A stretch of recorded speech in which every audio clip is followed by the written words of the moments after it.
Mas exatamente por isso, né, isso aqui eu não estou falando apenas por acaso, porque eu sempre defendi, já defendo isso há muito tempo, que para discutir o problema da universidade a gente precisa entender o problema como um todo, ou seja, entender o problema do Estado do Rio de Janeiro, o problema de como o Estado do Rio de Janeiro está associado a um problema nacional, a uma questão nacional em particular, que é a questão federativa.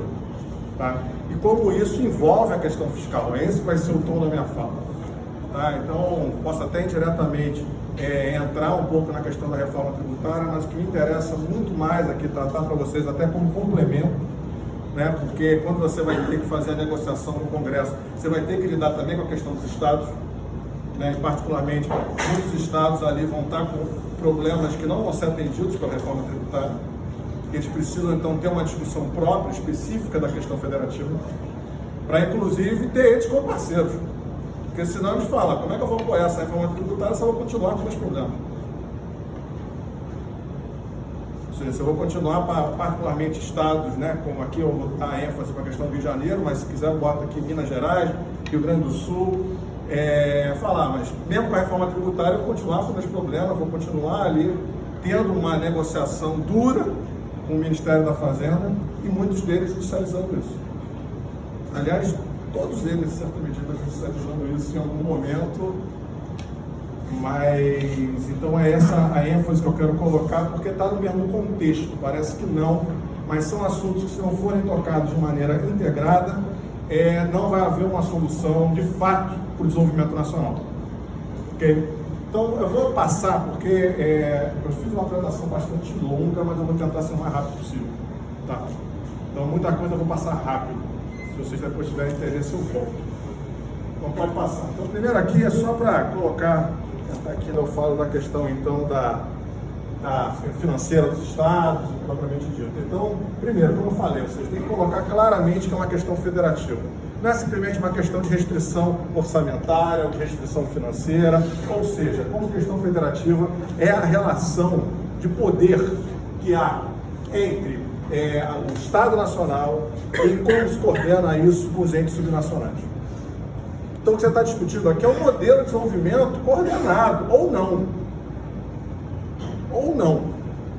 Porque o que se vive ao longo das últimas décadas, pelo menos, dito, ou pelo menos desde a redemocratização do país, é uma grande tensão federativa.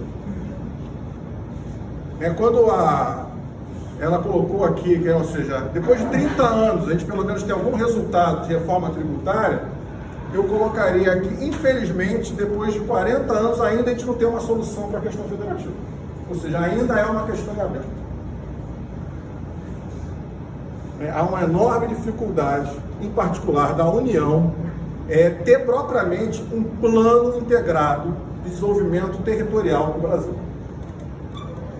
E aí acaba que vai tocando com a barriga, né? Ou seja, vai empurrando renegociações e por aí vai, como a gente vai tratar aqui. Ou seja, então frisar isso, a questão federativa, ou seja, logo, e aí toca na questão da reforma tributária, não se resume só à questão de distribuição de recursos, mas sim a relação de poder estatal e a gestão estratégica do território, aonde então a própria renegociação das dívidas não pode ser vista apenas pela ótica da restrição financeira.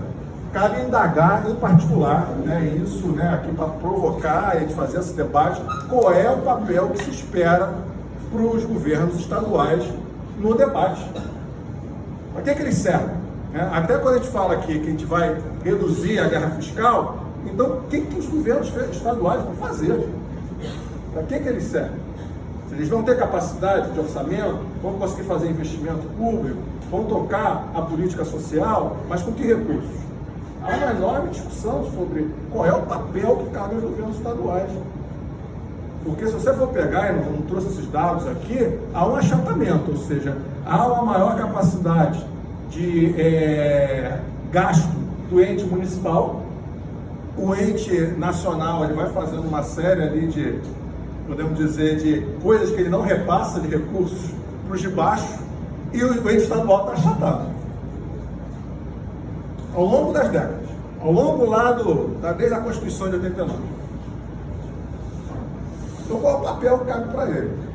Até porque, particularmente, ele tem sobre ele uma série de questões ali importantíssimas. Por exemplo, tem uma universidade de Estado. Mas também tem uma agenda complicadíssima, que é a agenda de segurança pública. Tem a questão metropolitana, ou seja, tem a questão ali de fazer uma série de governanças supralocais. E como ele vai fazer isso? Então, há se perguntar e discutir isso. Bem, pode passar. Antecedentes do problema, né? Então, isso é só para situar vocês, enfim. Aqui também é um debate amplo, né? Quase uma aula pública, então, enfim. Meados dos anos 90, inicia esse processo de renegociação das dívidas estaduais, vem rolando até hoje, é um processo que deixa em aberto uma série de problemas, particularmente para os principais estados da federação. Os estados pequenos se ajustaram, mas os principais, quando a gente fala principal, é mais da metade, enfim, talvez 2/3 da economia brasileira. A gente não está falando pouca coisa, né? Porque está concentrada a economia nesses estados. Então, isso vai ter duas grandes dimensões que vão permear essa discussão da renegociação. Ou seja, são questões que estão ali, que são maiores que isso, mas elas vão cruzar e vão, em certa medida, serem condicionantes importantes. Né? Primeiro, a questão da convenção, a hegemonia da Convenção da Estabilidade Monetária, né? Que surge ali nos anos 90. Ou seja, todo o processo de renegociação da dívida vai estar amarrado na visão que se coloca a partir do plano real e como ele enxerga nos entes subnacionais gastadores. Então e aí isso vai se consolidar com a lei de responsabilidade fiscal, aonde você coloca então uma série de amarras, né? Inclusive acaba com a maioria dos bancos estaduais, né? Faz ali o processo de federalização desses bancos e extingue eles. E todo o processo é como controlar o gasto e evitar o gasto dos entes subnacionais, em particular dos estados. Então, aqui eu coloco uma das tendências, está aqui no último ponto, ou seja, exatamente isso, ou seja, uma predisposição para identificar potencial risco inflacionário no gasto dos entes subnacionais, em particular dos estados. De lá para cá é isso, né? Como controlar, como buscar equilíbrio fiscal, como a Débora colocou aqui, né? Aquela visão de tesouraria.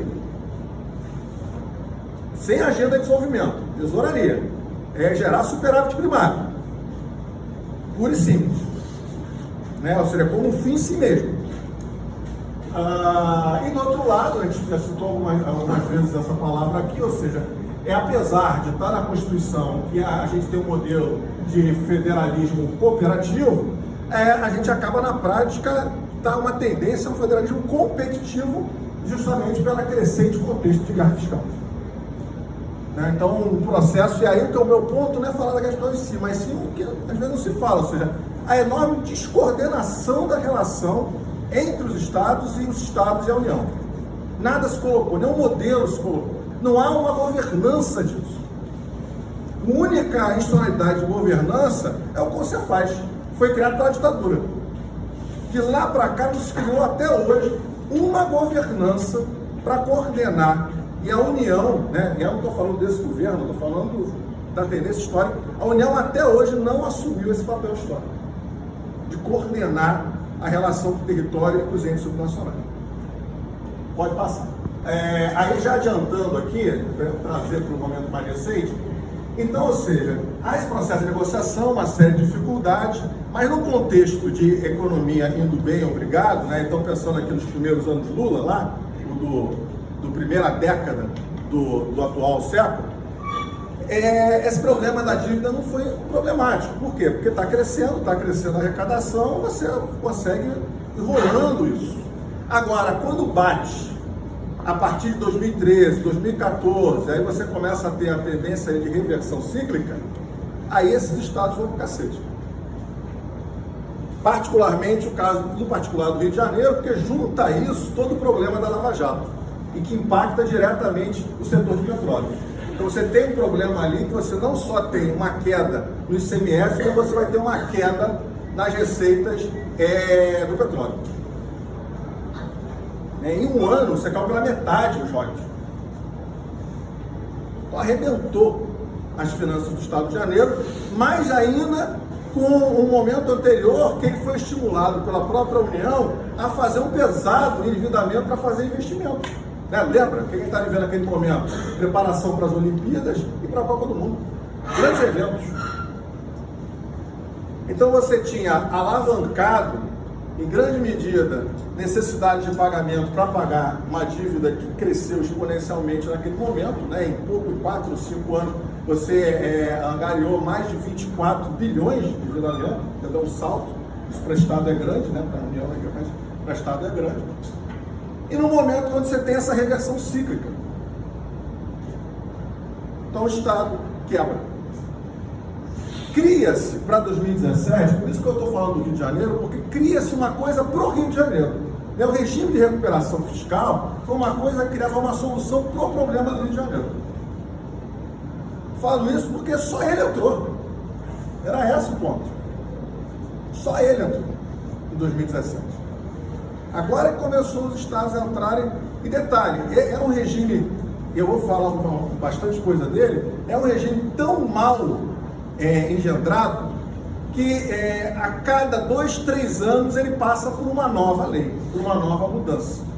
Então você nem espera, você não tem nenhuma capacidade de avaliar os resultados da política, porque o tempo todo você está mudando a regra do jogo. Porque ela foi criada com uma enorme indisposição para lidar com o problema federativo. A lógica era a lógica da tesouraria. Ou seja, o Rio não tem condição de me pagar, vamos fazer alguma coisa para voltar a pagar. Não dá para apertar mais do que está apertando. Né? Lembrando, essa universidade, a gente ficou como servidor estadual com 4 meses de salários atrasados.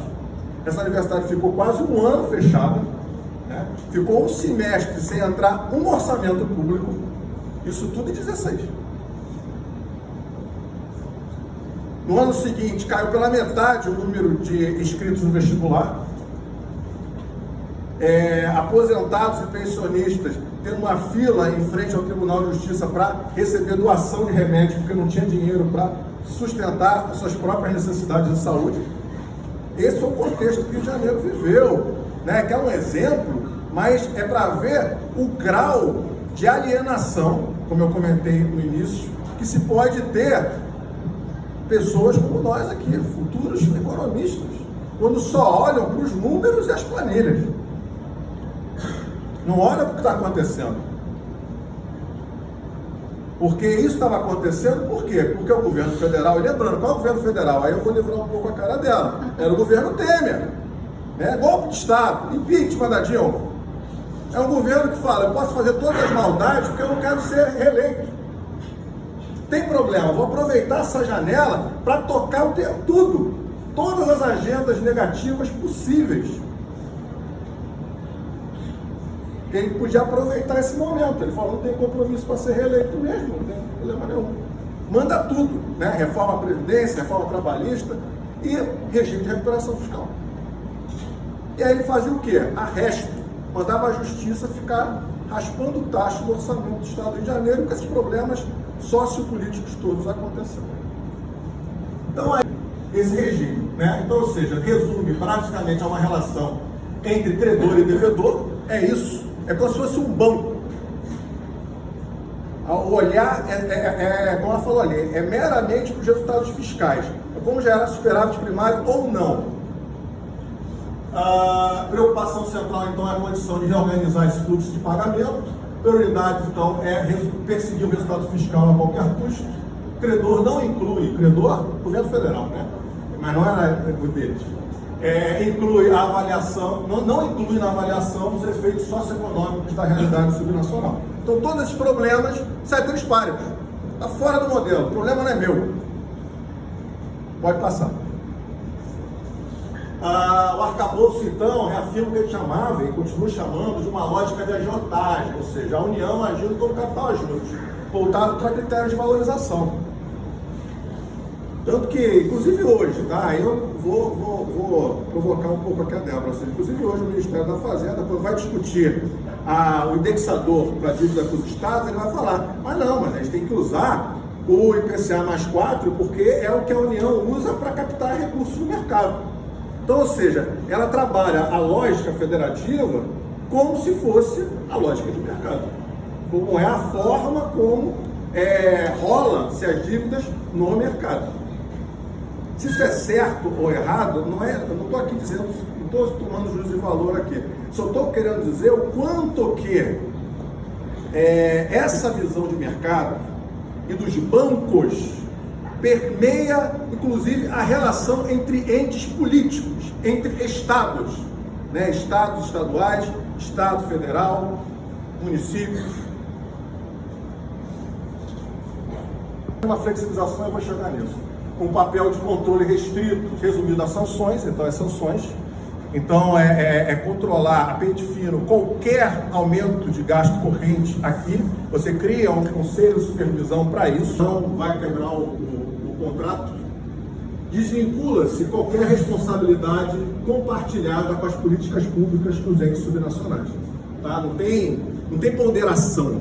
Né? Vamos excepcionalizar para a educação, para a saúde, para nada. Não interessa. Diversos casos, então, de políticas públicas foram interrompidas. Pode passar. Eu já citei alguns. O problema, então, aqui para resumir essa fase inicial aqui, para botar aqui a bola no campo aqui com vocês, não é propriamente a dívida. Isso é um problema muito importante, porque existe uma turma dentro da economia que gosta de demonizar a dívida pública. Botando lá gráfico de pizza, falando que o problema é o tamanho da dívida, blá, blá, blá, blá, blá, blá. Dívida, não existe capitalismo sem dívida, não existe economia sem dívida. Dívida é uma coisa essencial, permite antecipação, permite você projetar para o futuro. Sem dívida você não faz estratégia de desenvolvimento. O problema, e aí é o que eu vou lembrar um texto que eu acho fundamental para vocês, que é o Consequências Econômicas da Paz, do Keynes. O problema é quando a dívida vira um instrumento de dominação. O Keynes estava lá como um dos enviados da equipe britânica para o Tratado de Versalhes, ele escreve esse texto antes do Teoria Geral, vendo lá, e vou falar para lá, a merda que estava sendo feita. E a merda gerou o nazifascismo, botando a Alemanha de joelhos. E ele é bastante crítico, esse Consequências da Paz é bastante crítico da forma como se impôs às cities financeiras botar a Alemanha de joelhos no momento que ela precisava ser reestruturada. E a consequência foi essa, né? Eu li recentemente um texto que fala uma coisa, ou seja, as políticas da austeridade são exatamente aquilo que permite o avanço da extrema-direita. Fica a dica. Cuidado que a gente tem que ter com isso. Não é à toa que depois do governo Temer veio o quê? Ok? Então, ou seja, medidas de austeridade, elas estimulam sempre um movimento de desespero, de busca de salvadores da pátria e de extremismo. Como economista, você está fazendo burrice se a gente ficar preso a esse tipo de coisa. Certo? Então, a partir do regime, você estimula uma série de medidas de austeridade à força, doer quem doer, e reformas administrativas. Mudou e reduziu uma série de direitos. Como vocês percebem aqui, eu tenho uma visão bastante que fosse algo que eu estou defendendo, era imposto por lei federal. Era obrigação. Era tipo assim, ou faz isso, ou você não assina um acordo. E eu tive que negociar, né, falar a verdade, uma coisa progressista, uma série de coisas, né? Porque não estou satisfeito. Só que não queira saber o que era a equipe do Paulo Guedes. Há muito espaço para negociar e flexibilização numa equipe como a deles, do que você teve lá, que eu tive lá. E a gente vai mostrar o que eu tentei, não, o que a gente botou lá e foi aprovado lá por eles, uma série de arranca-rabo, né, podemos assim, né? Brigas. Então, inversamente, a dívida, esse instrumento de impor medidas restritivas, de impor reformas reacionárias. A dívida também, ela pode ser instrumento de planejamento do todo, né? Associado a uma forma de financiamento de uma estratégia de desenvolvimento. Então a dívida só é um problema quando ela se revela essa relação assimétrica de poder e retira a autonomia federativa. É isso que a gente tem que tomar cuidado, é isso que uma discussão séria da questão financeira dos Estados deveria ser enfrentada.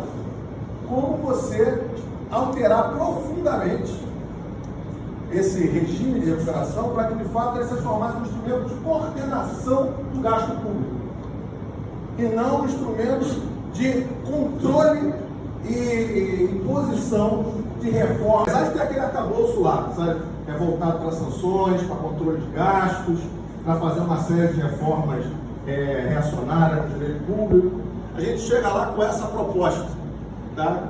A fazer um plano com a centralidade nos investimentos, né? Tendo como diagnóstico um problema estrutural, econômico, eu chamo de estrutura produtiva open, então, ou seja, a relação que o desafio da sustentabilidade fiscal estava associado a você enfrentar um problema de desenvolvimento econômico do Estado do Rio de Janeiro. Está isso lá no diagnóstico, produto 1 do plano de recuperação fiscal, depois que a gente carregou ao longo da negociação. Inclusive, a gente mostrou que desde o primeiro regime, né, que ele fez em 2017, a gente voltou a fazer uma nova negociação em 21, né, porque teve uma nova versão. Então, o fiscal continuava. É aquela coisa que a gente sempre fala da bola de neve, né? Ou seja, quando você tenta fazer medidas de restringir o gasto público, mas no momento que é necessário a política contracíclica, né? Está falando aqui do resultado fiscal estrutural. Quando eu estava lá na Secretaria de Fazenda, a gente fez resultado fiscal estrutural. A gente conversava muito com o Manuel Pires, né? O Sérgio também. A gente fez para o Rio de Janeiro. Pena que depois que a gente saiu, parou de fazer de novo. Aumentar o gasto público. E na hora que ele tinha espaço para segurar, para poder fazer depois o financiamento, no momento, ele gastava a torta direita, porque ele começava então a fazer reajuste de coisas. Então, ou seja, ele não tinha uma lógica fiscal, de política fiscal nenhuma. Mas enfim, o ponto a destacar aqui é que você então fez o que eles queriam, que era o controle de gastos, um dos maiores, e mesmo assim não estava resolvendo porcaria nenhuma. Inclusive, o ajuste fiscal ocorreu sacrificando pesadamente os investimentos. Então, por isso que ele fala que ele tem que retomar os investimentos. Porque se não retoma o investimento, o problema era de receita, o problema era de você aumentar o patamar da arrecadação. Pode passar, eu vou mostrar agora então. Tá, gente? Então, eu vou passar mais de 10 anos a despesa empenhada do Estado do Rio de Janeiro. Pode passar. Aqui é para mostrar, se a gente pega Rio de Janeiro, que é o azul, a gente pega a média dos demais estados, essa aqui é a evolução do gasto com o pessoal. Então, o que puxava, e muitas vezes sai no jornal só aquele lá de cima, que é o indicador que pega a despesa pessoal sobre a RCL, e mostra que o Rio de Janeiro está disparando a sua despesa pessoal. Não, o problema é a evolução da RCL, é da receita, não era da despesa. A evolução da despesa do Rio de Janeiro estava... Até porque não tinha como, né? O controle era draconiano, né? Tinha um conselho de supervisão ali, catando cada coisa que se gastava. Pode passar. Aí a gente vai avançando nos estudos, né? Então, ou seja, aqui a gente mostra a evolução do ICMS, Rio e Brasil, percebe olha o descolamento. Está pegando aqui desde 2001, tá? Cortou aqui, mas é 2001 até 2019, né? Foi antes da assinatura do último plano que a gente fez. Então, ou seja, há uma tendência histórica de evolução pífia da arrecadação tributária do Estado do Rio de Janeiro. Isso aqui acabou, né? Tá fora. Opa, agora tá. Arrecadação pífia do Estado do Rio de Janeiro.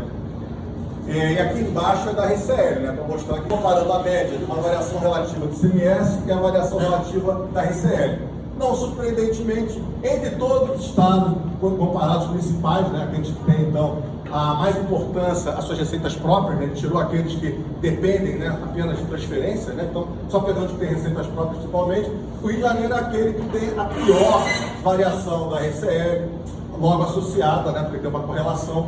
Então há uma despencada a partir de 2014 a níveis então que a gente tinha ali de quase 15% da RCL, passou a ser 0, alguma coisa de investimento público. Então é isso. E o ente federal só preocupado com gera superávit primário, paga logo. Pode passar. Então o plano que a gente fez era exatamente para isso, para você começar a fazer uma inflexão, né, na taxa de investimento. Pode passar.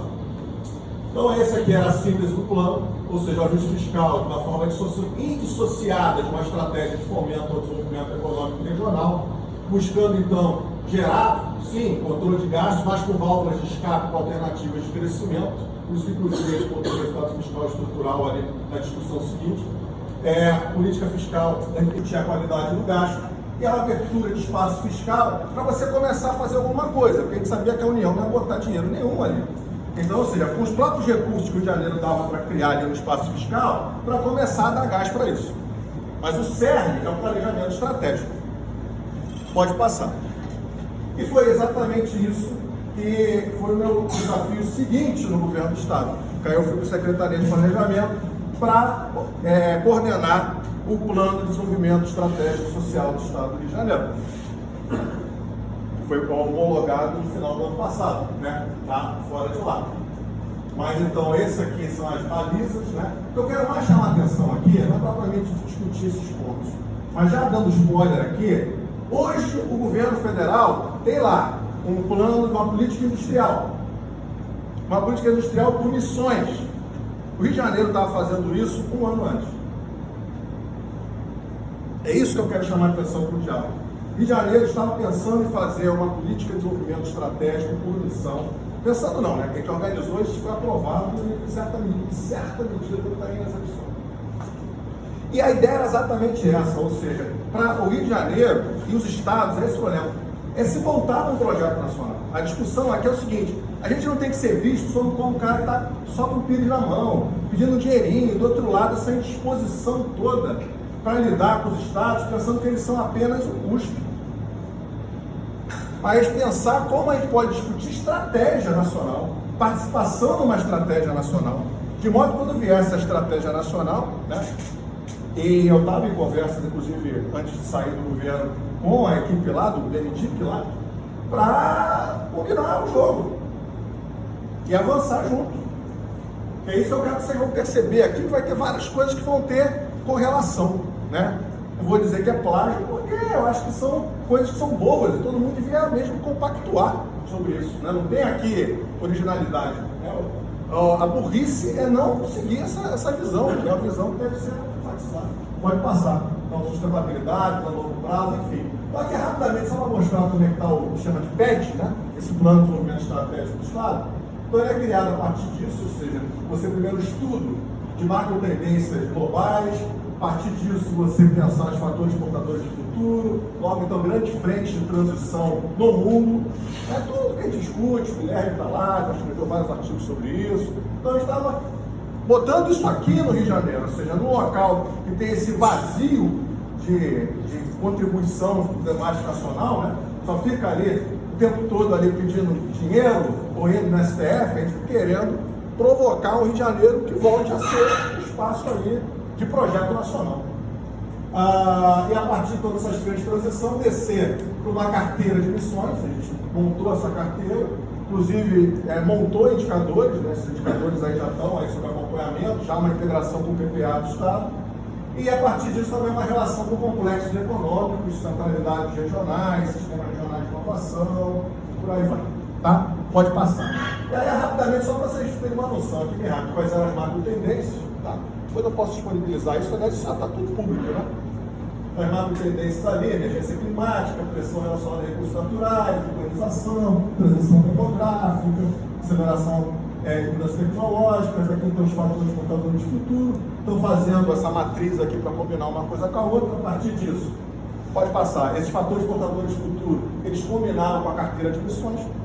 Então essas são as missões que já foram aprovadas pela LERJ, né, pela Assembleia: erradicação da extrema pobreza, segurança alimentar e nutricional, economias urbanas fortes, cidades socialmente ambientalmente inclusiva, segurança hídrica, descarbonização, aí vai, tá? Não vou perder tanto tempo aqui, porque senão, se eu entrar esse detalhe aqui, a gente sai 5 horas da tarde.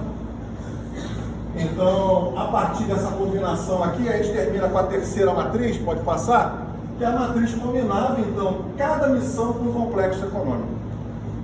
Então, quais eram as ideias para sintetizar aqui?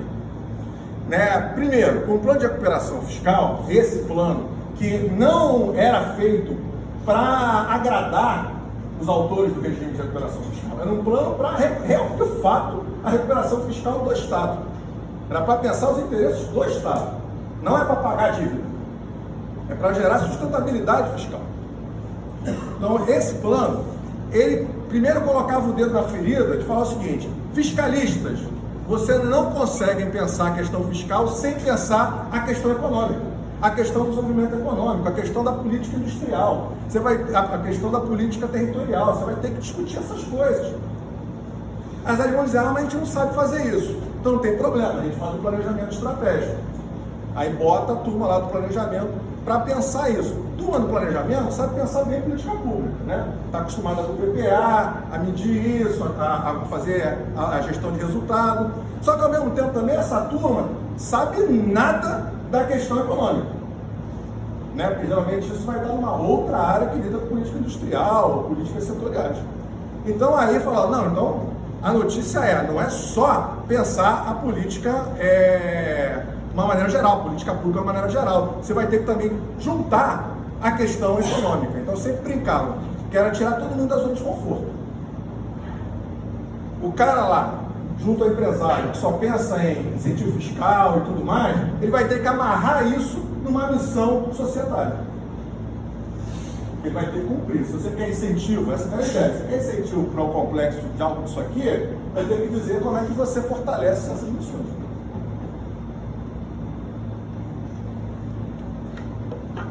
Que ao mesmo tempo, aí eu também vendo o Ministério da Fazenda, né, apesar que a gente não conseguiu chegar nesse ponto de vender para vocês, ou seja, eu quero negociar a dívida do Estado para fazer isso aqui, porque isso vai dar resultado nacional.